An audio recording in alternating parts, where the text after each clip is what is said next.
সম্মানিত সাংবাদিক ভাই ও বোনেরা, আসসালামু আলাইকুম।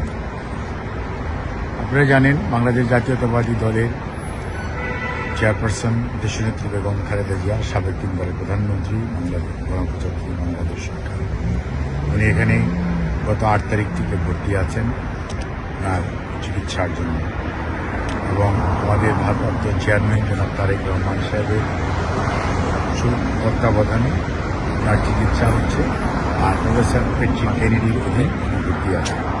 ওনার অধীনে থেকে একটি মেডিকেল বোর্ড, যেটি এই ইউকের বিভিন্ন বিষয়ে মেডিকেল বিশেষজ্ঞ চিকিৎসক এবং জন হপকিন্স এবং নিউ ইয়র্ক বাংলাদেশ সহ তার চিকিৎসকরা মেডিকেল বোর্ডে অংশগ্রহণ করেছে।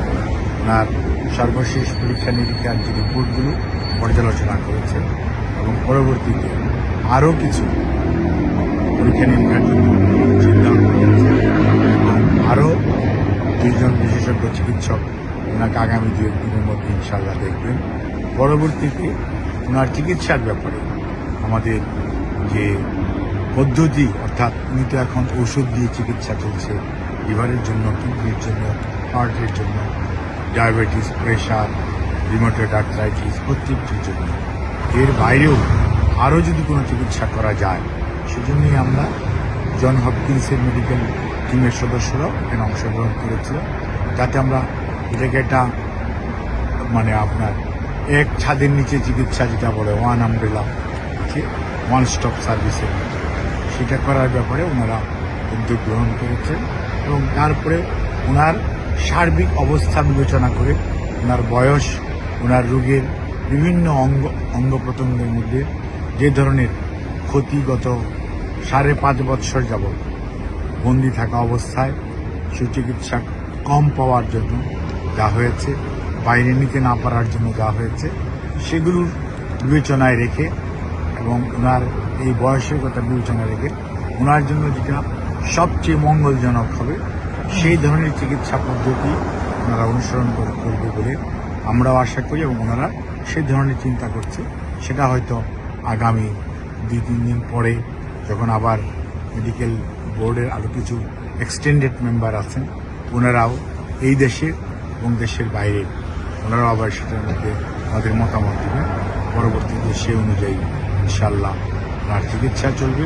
ওনার সুচিকিৎসার জন্য আমরা দেশবাসীর কাছে আপনাদের মাধ্যমে দোয়া চাই ওনার সুস্থতার জন্য, এবং সেই সাথে ওনাকে এই পর্যন্ত যারা চিকিৎসা দিয়েছেন, আমাদের বাংলাদেশের চিকিৎসক, ওয়ার কেয়ার হসপিটাল, কাতারি আর air ambulance, as well as London clinic, আমাদের লন্ডন বিএনপি সভাপতি মালিক সাহেব, সেক্রেটারি ফয়সাল ভাই সহ জয়েন্ট সেক্রেটারি এখানে কামাল আছে, অর্থাৎ লন্ডন ইউকে বিএনপিও এই তাদের নেত্রীর চিকিৎসার জন্য আমাদের ভারপ্রাপ্ত চেয়ারম্যানের সাথে সব সময় এক নিরবিচ্ছিন্নভাবে লেগে থেকেছেন এবং আছেন।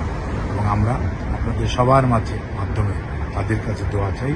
আর পরিবারের সদস্যরা সার্বক্ষণিকভাবে ওনার যে নিকটাত্মীয়, বিশেষ করে ওনার 2 পুত্রবধূ এবং 3 নাতনি, তারা সবসময়ই এবং দেশের বাইরেও যারা আছেন, তারা সবসময় ওভার টেলিফোন আর চিকিৎসার ব্যাপারে সার্বক্ষণিকভাবে যোগাযোগ রাখছেন। এবং বিএনপির নেতাকর্মী শুধু নয়, বাংলাদেশের মানুষ উদ্গ্রীব হয়ে আছে ওনার সুস্থতার জন্য। আপনাদের মাধ্যমে ওনাদের কাছে সুস্থতার জন্য দোয়া কামনা করি। আমাদের ভারপ্রাপ্ত চেয়ারম্যান সাহেবও দেশবাসীর কাছে দোয়া চেয়েছেন। আমরাও পরিবারের পক্ষ থেকে এবং ওনার পক্ষ থেকে কৃতজ্ঞতা জানাই আপনাদেরকে, আর ধন্যবাদ জানাই আপনাদের কষ্ট করে এই যে ওনার খবর ছড়িয়ে দেওয়ার জন্য, মানুষকে আকাঙ্ক্ষা নিবৃত্ত করার চেষ্টা করেন সেজন্য। আর আপনাদের মাধ্যমে দেশবাসীকে পুনরায় তাদের দোয়া করার আহ্বান জানিয়ে শেষ করছি। আমাদের একটা প্রশ্ন ছিল স্যার।